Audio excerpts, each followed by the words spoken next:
Bonjour à tous, bienvenue dans cette nouvelle vidéo sur ma chaîne YouTube et on se retrouve aujourd'hui pour la review de l'épisode 7 et 8 de Les Traîtres saison 3, une review qui s'est fait attendre très clairement. J'ai quand même reçu énormément de messages qui se surprenaient que la semaine dernière il n'y ait pas la vidéo sur Les Traîtres. Certains se demandaient même d'ailleurs pourquoi l'épisode n'était pas en replay, ils ne trouvaient pas, etc. Preuve d'ailleurs que la communication a été un peu faiblarde sur le déplacement de la date de la part d'M6. Et au-delà même de ça, d'ailleurs, le changement de jour aussi, le déplacement au vendredi, était une prise de risque et était un problème aussi parce que certains ont pris leurs habitudes. Alors pour le replay, c'est moins grave parce que de toute façon, les gens le consomment plus ou moins quand ils veulent. Mais c'est vrai que c'était assez particulier. Moi, là, les 2 semaines de trou, ça n'a pas été facile. Pas mentir, pas faire semblant. Reprendre après 2 semaines. En plus, la dernière review proposée était une review que j'avais intitulée sobrement la catastrophe, c'est-à-dire que j'avais pas du tout aimé l'épisode, vous vous souvenez, surtout le premier en fait, l'épisode 5, puisque c'était quelque chose que j'avais pas du tout aimé, en termes de rythme, en termes de construction, en termes de ce que ça apporte, etc. Et là justement je voulais rebondir parce que je tenais à vous remercier. Alors du fait, n'hésitez pas évidemment à liker cette vidéo, à vous abonner, à la partager. Nous sommes sur la route, nous sommes vraiment au bord de la ligne d'arrivée des 20 000 abonnés. Enfin ce sera pas la fin mais voilà, on y est presque. Donc n'hésitez pas, si vous n'êtes pas encore abonné, que vous souhaitez monter dans le train des 20 000 abonnés, eh ben, n'hésitez pas à rejoindre l'aventure. Et je voulais dire que donc j'avais vu quand même que l'épisode la semaine dernière avait été quand même apprécié. Et que moi, j'allais un peu arriver un peu à contre-courant et un peu à contre-temps. Et j'ai beaucoup apprécié vos commentaires parce que c'était aussi une autre vision complètement différente qui a tout à fait sa valeur. Et c'est là où on voit l'intérêt d'avoir une chaîne YouTube dans laquelle les gens commentent, les gens disent ce qu'ils en ont pensé, etc. Parce que même si je reste sur ma position, c'est-à-dire que je n'ai pas aimé ce que j'en ai vu, mais je peux comprendre que d'autres aient apprécié. C'était très intéressant. Je trouve que l'espace commentaire de la dernière vidéo était particulièrement riche et particulièrement intéressant pour que certains m'expliquent à quel point ils ont adoré l'épisode de la semaine dernière, parce que vraiment il y a des gens qui ont adoré ça. Et donc c'était, vraiment j'ai trouvé ça très très riche, très intéressant comme échange, vraiment formidable. Alors cette semaine, là je sais pas trop ce que les gens en ont pensé, mais je voulais rebondir sur le fait que donc, la date a été déplacée. Mais l'audience a été bonne, ils ont fait presque 1,9 million téléspectateurs le vendredi soir, ce qui est quasiment la même audience que quand ils étaient le jeudi soir. Donc ça veut dire que le public fidèle a globalement répondu au rendez-vous et s'est déplacé et a suivi. Donc ça c'est positif pour la chaîne parce que ça veut dire que c'est un programme qui a réussi à fidéliser son audience. Maintenant, je me souviens, il nous avait fait ça, vous vous souvenez, avec la dernière saison de Pékin Express. Alors lié au match de football, bon, mais c'était une catastrophe où on avait eu des trous sur 2 semaines parfois avant d'avoir la suite des épisodes et ça nous avait complètement parfois un peu perdu et on était moins dans le coup. Mais alors là, sur Les Traîtres, je me suis rendu compte que c'était absolument terrible, mais là c'est pas vraiment de leur faute, mais à vouloir, pour moi j'ai dit que c'était une qualité, vous vous souvenez, à chaque fois je vous disais, des fois, il finit sur des cliffhangers de malade où tu as envie de savoir, comme je disais, des fois, tu as envie de te faire un épisode 3 qui n'existe pas, mais tu as envie de te faire un épisode suivant tellement tu es à fond dans le machin, quoi. Et là, il nous avait laissé en plein milieu du conseil, en fait, en plein milieu du conseil voilà, pour éliminer n'importe qui, peu importe. Mais c'était donc, on était en plein dedans. Et donc, reprendre en plein dedans, après presque 2 semaines de trou, je suis honnête, j'ai mis un quart d'heure, à peu près, à vraiment me remettre dedans. Pas parce que je me souvenais plus, mais parce que j'étais plus dans le coup. Tu vois, j'étais plus dans le... ma hype était pas là, en fait. Il a fallu qu'elle revienne. Et elle est revenue. Donc, spoiler d'ailleurs, j'ai beaucoup aimé l'épisode. J'ai beaucoup aimé les 2 épisodes. Voilà, comme ça je peux vous le dire.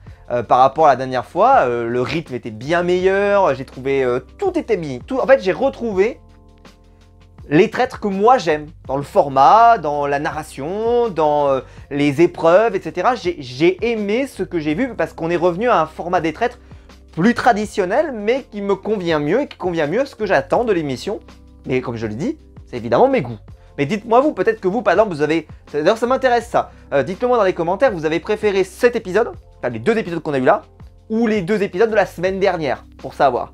Parce que moi, pour moi, en tout cas personnellement, je me suis pas ennuyé une seule seconde hier soir, je me suis régalé, c'était super. Voilà. Mais pas une... Vraiment, en termes de rythme, en termes de narration, j'ai retrouvé toutes les qualités du programme.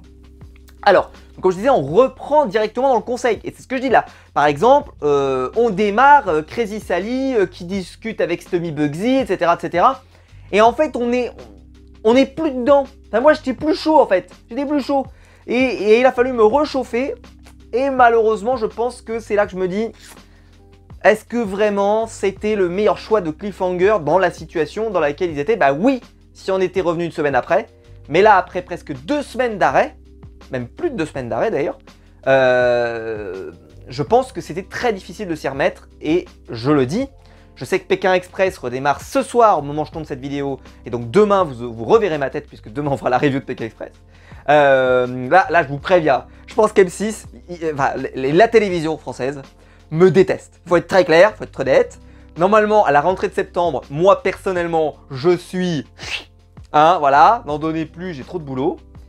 Mais là, entre Pékin Express, Koh-Lanta, Les Traîtres, derrière, je sais qu'il va arriver Star Academy, et il y a en plus La France c'est incroyable talent.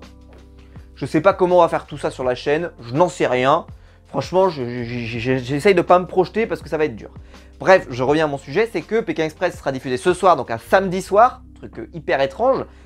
Et évidemment, je ne les vois pas en frontal avec la Star Academy, donc ils vont devoir le bouger aussi, c'est pareil. Donc là, les émissions de M6 ont tendance à beaucoup bouger. C'est-à-dire, elles partent sur un jour, puis après elles rechangent. Alors je sais qu'aujourd'hui, il y a beaucoup de gens qui consomment en replay, donc en réalité, le jour de diffusion n'a pas un immense intérêt. Alors il a un intérêt pour les gens comme moi, qui regardons à l'ancienne, c'est-à-dire à la télé, à l'heure prévue, etc. Parce que c'est cool d'échanger avec les gens sur Twitter, parce que c'est marrant, c'est fun, etc. Mais je reconnais que j'ai peur que... je trouve que la stratégie de programmation d'M6 me semble être une stratégie perdante. Alors là, ça ne s'est pas vérifié sur les audiences, donc c'est pour ça que je ne peux pas te dire que ça s'est vérifié. Mais je trouve que là, entre les trous qu'il peuvent y avoir et les jours de diffusion qui peuvent changer en plein milieu de la saison, etc., je pense que c'est pas génial pour les programmes qui sont lancés dans ces conditions-là. En tout cas, c'est mon avis. Mais dites-moi vous dans les commentaires ce que vous en pensez. Donc là, je vous dis, j'essaie de m'y remettre. À ce moment-là, donc l'ensemble des loyaux va un peu accuser Romain, va accuser Lali, Crazy Sally donc va être un peu moins dans les accusations, même si ça va revenir plus tard, mais on en reparlera. On va avoir pas mal de discussions, pas mal de choses, c'était intéressant de voir un peu les gens débattre et s'accuser de tout et de rien. Et pour moi, le moment tournant de la discussion autour de la table, c'est quand Arthur, candidat d'ailleurs que je trouve qu'il s'est révélé de plus en plus, moins il y a de candidats, plus on le voit et plus c'est intéressant d'ailleurs. Je maintiens que moi je suis pas très fan de ce que je vois de Daniel, je trouve que c'est pas incroyable, c'est pas non, c'est moins grave que ce qu'on avait au début. Au début je trouvais que c'était vraiment, je sais pas, je trouvais que ça marchait pas du tout. Là ça va, voilà, mais je suis pas non plus en admiration. Mais Arthur j'aime bien, je trouve que ça marche plutôt bien, j'aime bien son investissement.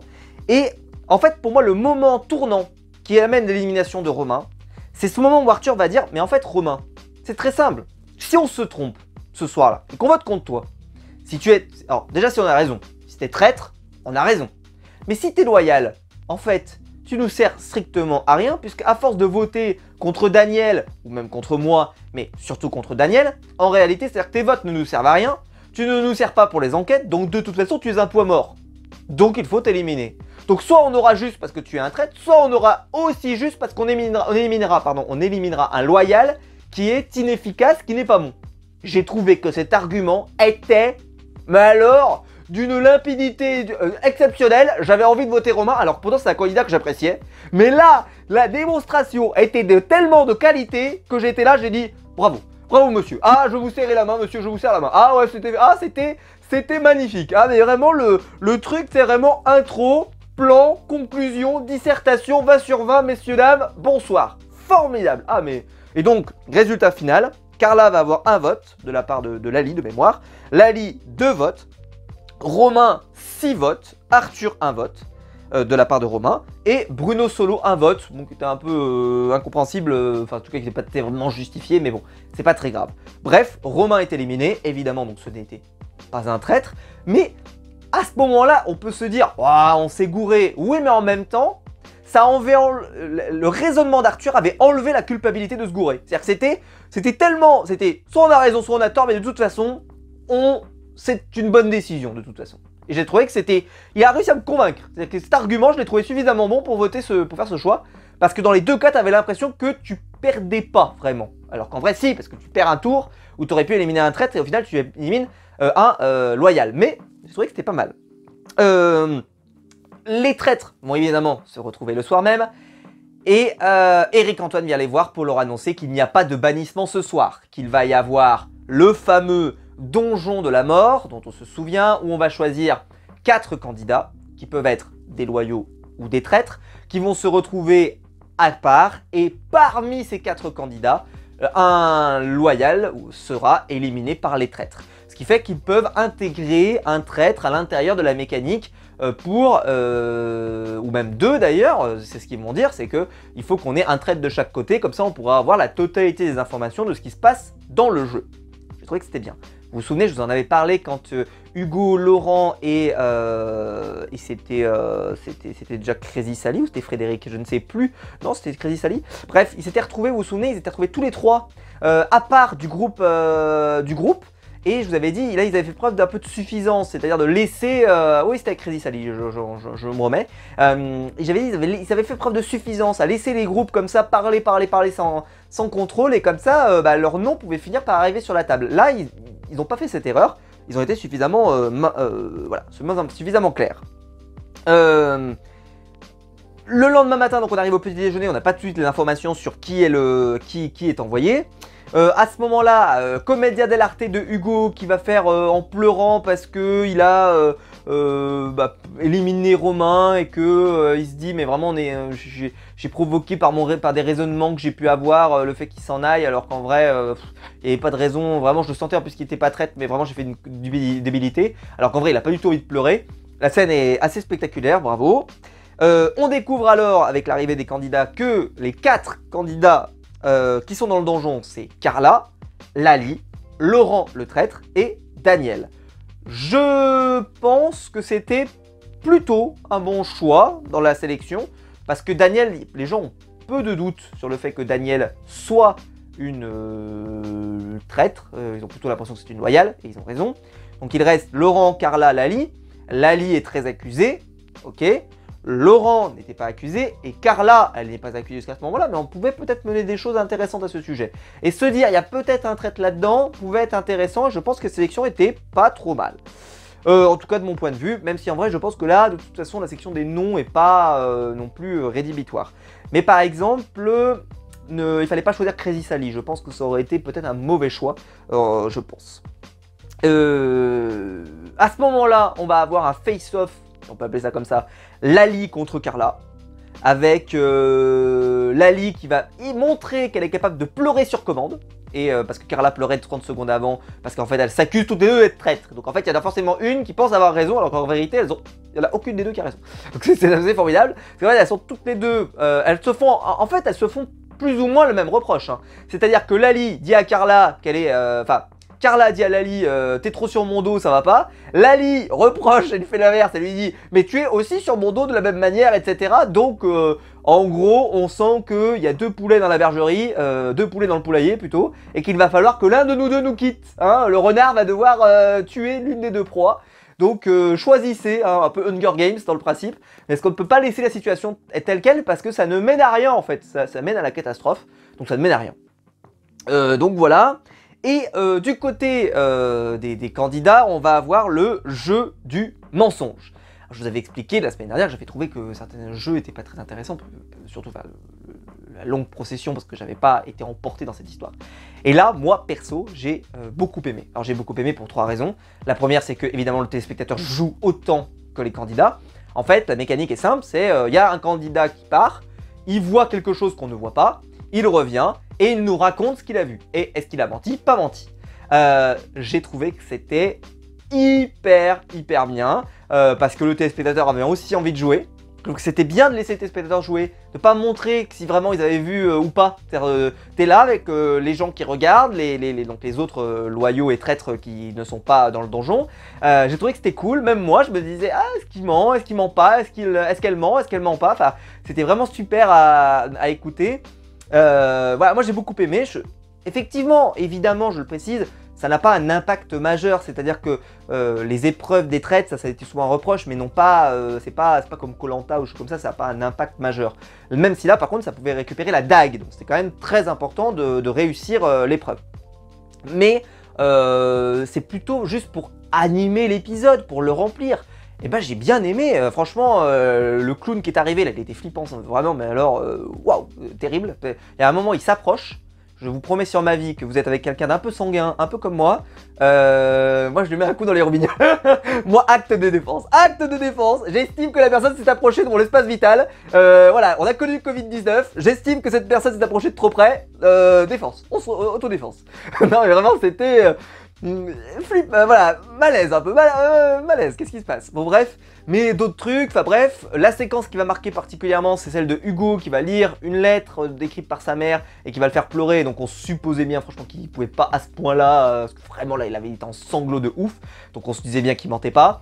J'ai trouvé que c'était pas mal, enfin franchement c'était marrant, voilà, j'ai bien aimé, parce que comme je vous l'ai dit en plus, on joue en plus, donc là on n'est pas dans l'ennui comme je vous expliqué l'autre fois, enfin voilà, là moi je me sens intéressé, c'est suffisamment varié pour que ça m'intéresse et j'ai bien aimé, voilà, de mon point de vue j'ai bien aimé. Crazy Sally c'était une catastrophe, mais alors tant mieux d'ailleurs, parce que vu qu'elle n'arrivait pas à mentir, ça pouvait sous-entendre qu'elle n'était pas traître, donc je pense que c'était pas si mal au final qu'elle n'arrive pas à mentir correctement, mais elle dit, ouais, si vraiment je fais n'importe quoi et que je suis nul, on va peut-être se dire que j'ai fait exprès d'être nul, surtout qu'en plus il y a une dague à récupérer, enfin bref.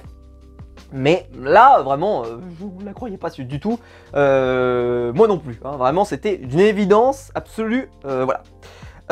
Donc je rappelle que la dague permet de voter double. Donc on découvrira plus tard que c'est Bruno Solo qui a récupéré la dague et qui va pouvoir donc voter une deuxième fois. On va se retrouver pour le conseil, voilà, donc pour les loyaux hein, et les traîtres évidemment sur la table, et donc certains ne sont pas présents au démarrage de la table évidemment, puisque ceux qui sont dans le donjon arriveront après. D'abord, les gens qui sont autour de la table vont pouvoir sauver quelqu'un du donjon, et donc ils vont sauver Daniel. Ils vont sauver Daniel. Alors, essayons de réfléchir, on sauve Daniel. Bon. Daniel dont on était persuadé, autour de la table je pense, qu'elle est une loyale. Donc on récupère là, quelqu'un dont on est sûr qu'il est un loyal. C'est une bonne décision. C'est une bonne décision. Vous récupérez quelqu'un, vous sauvez quelqu'un qui est un loyal. C'est une bonne décision. Puisque là, c'est une personne, quand vous arrivez dans les configurations, que vous n'imaginez pas être en traite, donc vous n'amènerez pas à voter contre elle, donc les pourcentages sont meilleurs pour vous. Donc il faut la garder. On en reparlera tout à l'heure. À ce moment-là, tout le monde va échanger. Et Carla va exprimer ses doutes sur Sally. Un peu pour les mêmes raisonnements que la dernière fois, c'est-à-dire qu'il y avait très peu d'accusations sur Sally. En fait, c'est ça qui est terrible, c'est que ça part de rien à la base. Ça part de « on n'a jamais accusé Sally, donc on va l'accuser ». Et c'est vrai que ça amène des raisonnements qui sont très creux, c'est-à-dire Carla c'est des raisonnements creux, Stommy Bugsy c'est des raisonnements creux, bref, mais en fait elle semble, parce qu'en fait c'est très difficile de se défendre pour dire qu'on n'est pas traître, elle dit mais je ne suis pas traître, etc. Mais je trouve que les défenses de Sally sont pas toujours extraordinaires, alors elles sont pas mauvaises, mais elles sont pas toujours extraordinaires. Pourquoi? Parce que Sally, je trouve que l'argument qu'elle sort pas, en tout cas l'argument qu'elle devrait sortir, c'est de dire mais je suis la plus investie dans les recherches, dans les enquêtes, à rechercher les traîtres, etc. Et c'est ça qu'on me reproche là. Mais ça va pas. Et en fait là, je sais pas, j'ai l'impression qu'en fait elle est un peu sur la défensive et que donc ça fait moins ressortir cet aspect-là de sa personnalité, et surtout les derniers épisodes, elle est un peu moins à l'offensive justement. Et peut-être que ça la dessert finalement. Voilà, alors qu'au départ, au démarrage, on l'imaginait pas du tout parce qu'elle était complètement à l'offensive.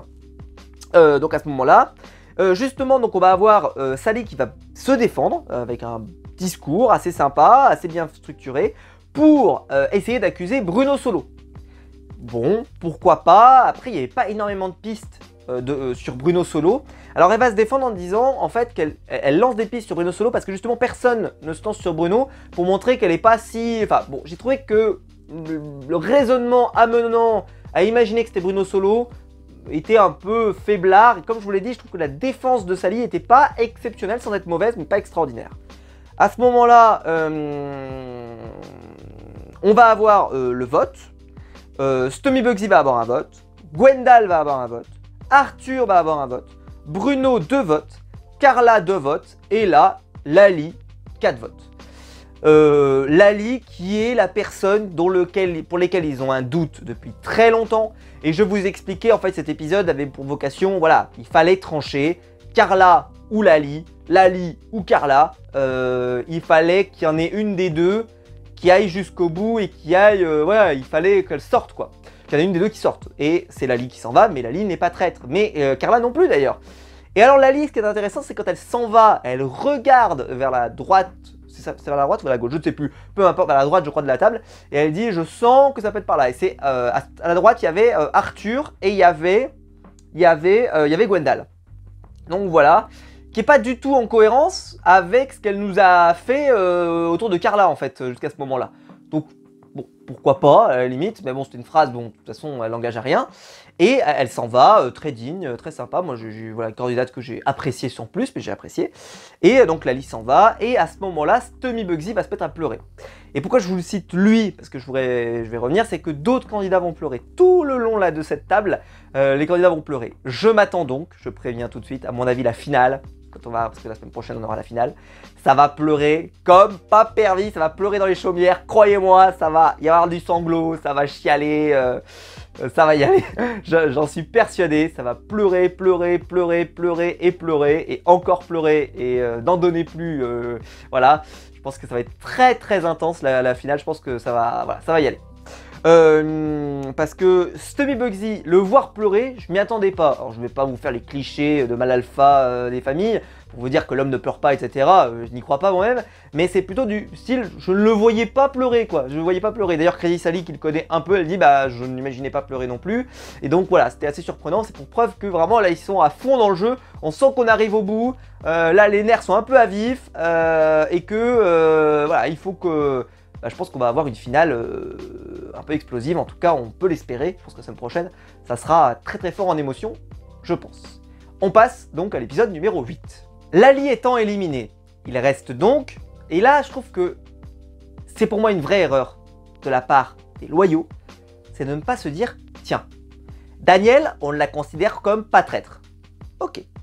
Lali, on pensait qu'elle était traître, elle n'est pas traître, elle s'en va. Il reste donc 2 candidats du donjon, Laurent Ruquier et Carla. Les traîtres vont bannir Carla. On le découvre avec la lettre, elle s'en va. Ce qui veut donc dire que les calculs sont pas bons, Kevin. Il reste donc à la fin uniquement Laurent Ruquier. Comment se fait-il que Laurent Ruquier ne soit pas accusé? Alors là, je peux pas vous l'expliquer. Pour moi, c'est une vraie erreur. Et ça me rappelle ce que disait Hugo, je crois que c'était Hugo, hein, mais ou peut-être Laurent d'ailleurs. Non, c'était Laurent d'ailleurs, oui. Parce que Laurent, il avait fait des gaffes, vous vous souvenez, dans la chambre, etc. Machin. Et il avait dit, en fait, ils n'écoutent pas ce qu'on dit. Ils n'écoutent pas. Ils regardent pas vraiment, en fait. Ils le font à l'instinct, ils font un peu machin, mais il n'y a pas vraiment d'enquête, de raisonnement, etc. C'est un peu à la pièce, quoi. Et en fait, là, on voit que il n'y a pas de raisonnement. Il s'est passé un truc avec le donjon. T'as l'impression que personne n'en reparle. C'est bon, ça s'est passé. Alors que là, mais Laurent devrait être la cible de toutes les investigations, de toutes les critiques, de toutes les recherches. Il est le seul à être, avec Danielle, à être revenu du donjon. Danielle, ils sont persuadés qu'elle n'est pas traître. Ils ont certainement raison, et nous savons qu'ils ont raison. Il ne reste que Laurent. Donc là, il fallait mettre les chevaux, mais les chevaux de trait, tout ce que tu veux, sur Laurent. Dire, mais Laurent, moi je pense que c'est toi, etc. Et là, à mon avis, Laurent aurait eu énormément de mal à se défendre. Parce que l'argument que je viens de vous sortir là, je pense qu'il casse tout. Hein. Il casse tout. Et là, vraiment, c'est un tournant. Parce qu'ils ont Crazy Sally dans le viseur. Ils auraient eu Laurent Ruquier dans le viseur. Ça veut dire que les deux, dans les votes qui arrivent là, Laurent et Crazy Sally, ils sautent. Hugo me semble très protégé par contre. Donc là, Hugo pouvait encore s'en sortir, mais tout seul sur la table finale, c'est beaucoup plus dur de gagner. Et ça aurait amené que les traîtres auraient été mis vraiment en difficulté avec peut-être le côté Hugo contre tous. Et est-ce que Hugo aurait réussi à gagner tout seul? On n'en sait rien. À deux, c'est quand même plus facile sur la table finale. Là, il y avait vraiment moyen de mener une piste. Mais en fait, ils n'écoutent pas. Ils écoutent même pas les règles du jeu, la compréhension. Alors on va me dire, mais peut-être qu'il n'y avait pas de traître dans les 4 proposés. Oui, mais on peut s'imaginer qu'il y avait un traître parmi les 4. Et en tout cas, c'est une piste qu'on doit explorer. On ne doit pas la laisser comme ça. Cette piste n'a même pas été explorée. Ça n'intéresse personne, que moi. Mais bordel! Alors, on a vu le teaser la semaine prochaine, ça n'a pas l'air d'être évoqué particulièrement. C'est quand même un peu con quand même. Là, il y a une vraie piste. Il y a un vrai truc à creuser, bordel. Franchement, ne me dites pas qu'il n'y a que moi qui le vois, quoi. Sans déconner. Alors vous allez me dire, c'est facile, moi je suis chez moi, j'ai le temps de réfléchir, etc. Oui, mais je me le suis dit tout de suite. J'ai dit, mais pourquoi personne ne revient sur ce qui s'est passé hier? Bizarre. C'est très très bizarre. Bon, bah bon. Surtout que là, franchement, je pense que c'est un argument massue. Bref. En apprenant que Carla est partie, voilà. Donc elle a été bannie.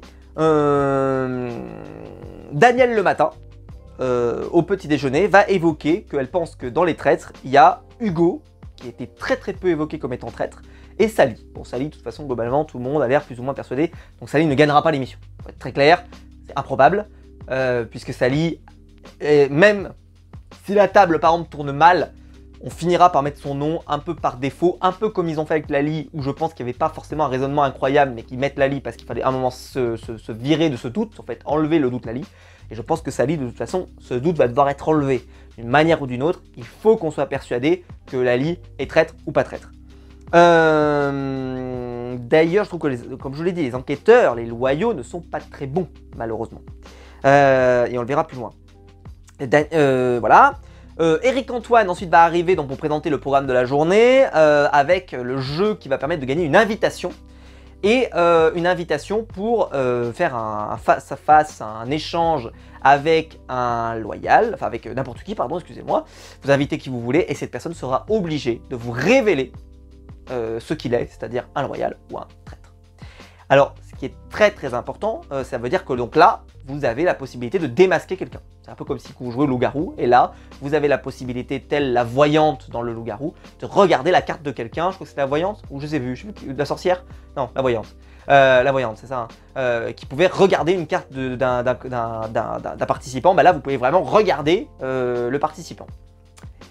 Et vous savez, j'ai souvent relevé que Eric Antoine, pour moi sur ce programme, avait mis sa patte, avait vraiment trouvé son ambiance, son univers.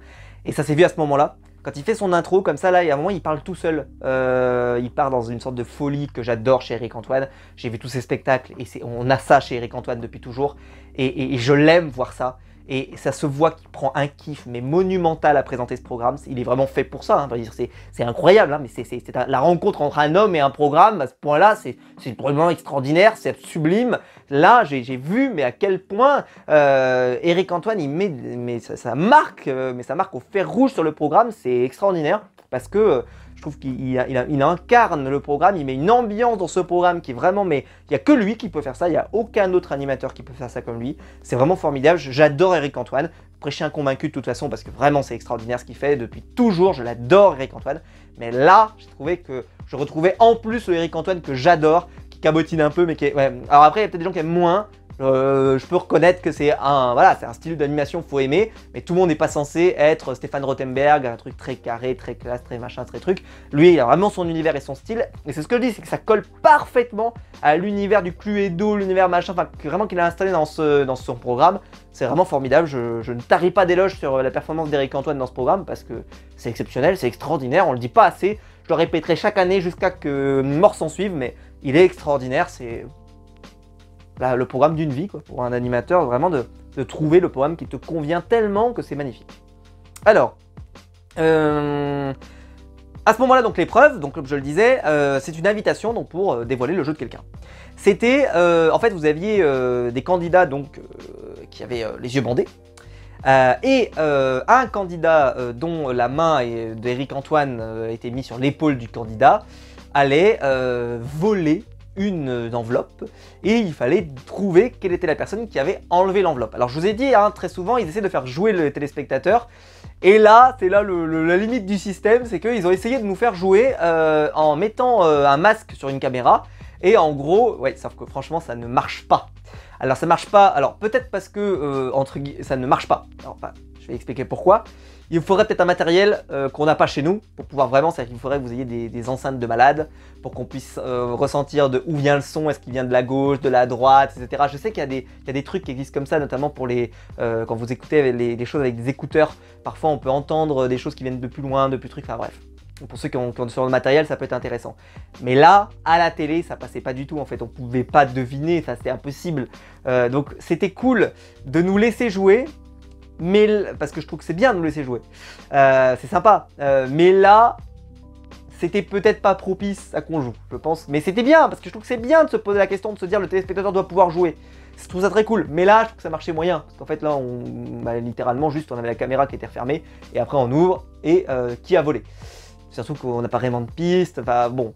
Mais bon, après c'était sympa quand même d'essayer parce que après on regardait comment ils réagissaient quand on leur posait une question, donc c'était sympa. Notamment Tommy Bugsy qui va être très mauvais quand on va lui poser la question, donc c'était quand même intéressant, c'était bien quand même.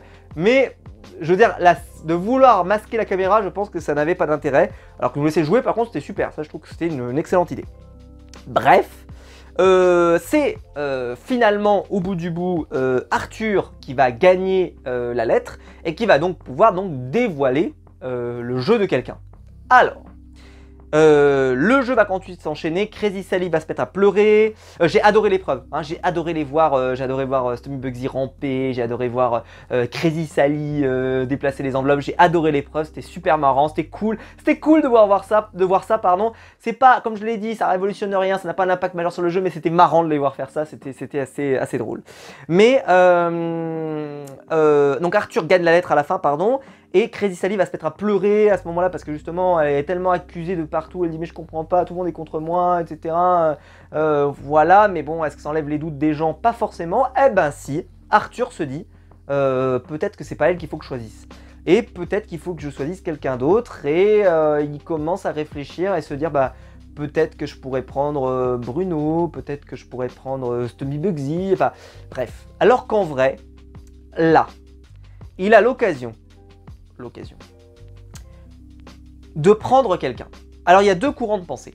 Le premier courant, pour moi, c'est il faut prendre Crazy Sally, évidemment. Parce que Crazy Sally, ils vont tous voter contre elle lors du prochain conseil. S'ils se plantent, qu'ils éliminent encore un loyal, ils sont débiles. C'est-à-dire qu'ils vont être encore moins nombreux, ils savent pas combien il y a de traîtres, 2 ou 3. Ils peuvent imaginer qu'il y en a au moins, voilà, moins 2 encore. Donc là, ça veut dire que tu perdras encore un tour pour rien.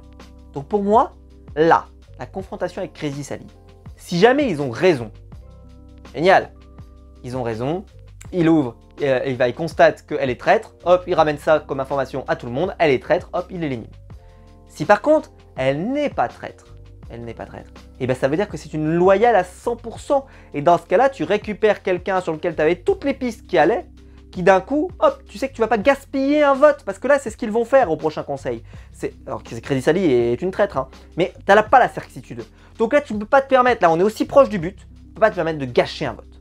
Après, il y a des gens qui pourraient vous répondre, il y a une autre tactique, c'est je prends quelqu'un sur lequel je n'ai aucun doute, genre un Bruno Solo ou autre machin, quelqu'un en tout cas sur lequel j'ai pas de piste, ou même un Laurent Ruquier, ça serait très intéressant parce que personne n'imagine Laurent, et justement pouvoir vraiment s'éclipser ce doute. Alors à part Daniel, prenez pas Daniel parce que je pense que c'est vraiment une erreur, mais Laurent et se dire j'ai aucun doute sur cette personne, mais je veux être sûr, mais certain que je ne me suis pas trompé sur cette personne, et comme ça je l'emmènerai jusqu'au bout. Là, moi je pense qu'il faut évidemment choisir Crazy Sally. Parce que comme je l'ai dit, si jamais ils ont la bonne réponse, parce que là ils ne peuvent pas se permettre de perdre un tour. Certains vont se dire, mais si, parce qu'en fait, s'il choisit Crazy Sally là, bah comme je dis, il allait voter contre elle de toute façon, donc en réalité, il aurait mieux fait de prendre quelqu'un sur lequel ils n'ont pas trop de doutes. Oui, mais sauf que là, il faut se mettre à leur place. Si jamais Crazy Sally n'était vraiment pas traître, finalement, au bout du bout, et comme je vous l'ai dit que les raisonnements reposaient sur pas grand chose, voilà, et ben, ça veut dire que tu perds vraiment un tour pour rien. Là, c'est l'occasion de s'enlever un doute définitif. Regardez Lali. Lali, ils ont traîné ce nom depuis des primes et des primes et des primes. Ils n'ont pas réussi à se l'enlever. Et au final, ils finissent par voter contre elle, même sans vraiment avoir de raison et de raisonnement logique, juste parce qu'il y a un moment, il faut s'enlever cette piste. Et ils ont eu raison, il faut se l'enlever la piste de toute façon. Il faut s'enlever les shards. C'est ce qu'ils ont fait. Et là, ça n'a pas suffi. Il faut s'enlever la piste. C'est-à-dire Crazy Sally, il faut qu'on ait une réponse claire. Est-ce qu'elle est traître? Pas traître. Si elle est traître, c'est bien parce que ça veut dire qu'au prochain tour, ils éliminent une traître, c'est obligatoire. Si par contre, ils ne se sont pas trompés, s'ils se sont trompés, pardon, plutôt, et que c'est une loyale, et ben ça veut dire que là, au lieu de gaspiller un vote, tu vas pouvoir en gagner un. Donc c'est vraiment, dans les deux cas, tu gagnes. Soit tu gagnes un tour de conseil, soit tu gagnes automatiquement, c'est-à-dire que soit tu gagnes le fait que tu ne vas pas gaspiller ton vote, soit tu gagnes que c'est une traître et donc tu es confirmé et donc le prochain conseil c'est bon, il n'y a pas de suspense, c'est automatique, c'est Crazy Sally, point terminé. C'est génial, il faut faire ça, et je comprends pas, il est là en train de se laisser persuader que c'est pas ce qu'il faut faire. Il faut faire ça, putain, il faut faire ça. Voilà, essayez d'être logique. Comme je vous l'ai dit, personne n'est parti sur la piste de Laurent, ça je ne comprends pas. Et là, allez sur cette piste-là. Il faut un moment la valider, il faut la vérifier. Et c'est l'occasion ou jamais. Donc, ça s'est terminé là-dessus, avec un suspense. On n'a pas eu la suite, la fin d'épisode. Un peu dommage, de mon point de vue, hein, puisque j'aurais aimé évidemment en savoir plus, etc. Et j'aurais aimé avoir plus d'infos et que ça se termine pas peut-être comme ça parce que ça faisait un épisode peut-être moins intéressant, mais bon c'est comme ça. Mais bon, j'ai quand même apprécié l'épisode et j'ai trouvé qu'on a passé une excellente soirée. Comme je vous dis, c'est très dynamique, très sympa. Je me suis pas ennuyé, j'ai bien aimé les épreuves, j'ai tout aimé. Enfin, vraiment, j'ai passé une excellente soirée devant le Prime des Traîtres, comme très souvent, hein, il faut le dire, hein, c'est vraiment un programme que j'adore. J'ai rien à dire sur le programme de Jujutsu 4 cette semaine, peut-être que ça reviendra une des autres semaines, même si, non, pour la finale, je crois qu'il n'y a pas, justement, puisqu'on aura l'épisode des influenceurs après, donc je suppose qu'il n'y aura pas. Bon, j'ai rien à dire de particulier parce que j'ai pas retenu de trucs dont je me suis dit, tiens, ça mérite que j'écrive sur ma tablette, donc je vais pas l'évoquer particulièrement, ça m'a pas marqué outre mesure. J'espère que la vidéo vous aura plu. Si c'est le cas, vous pouvez la liker, vous pouvez vous abonner, vous pouvez la partager sur les réseaux sociaux. Il y a le bouton rejoindre juste en dessous pour devenir membre soutien et je vous en remercie. Évidemment, je vous attends en commentaire pour commenter cette vidéo et me dire ce que vous en avez pensé, du choix des candidats. Par exemple, dites-moi, est-ce que vous êtes d'accord avec moi que la piste Laurent Ruquier aurait dû être exploitée et que ça n'a pas été fait et que c'est vraiment une erreur? Dites-moi ça dans les commentaires et puis dites-moi évidemment ce que vous avez pensé de cet épisode, surtout en comparaison du précédent. On se retrouve très très vite, hein, parce que PK Express arrive dès demain. On se retrouve très vite pour des nouvelles vidéos sur ma chaîne YouTube. Ciao!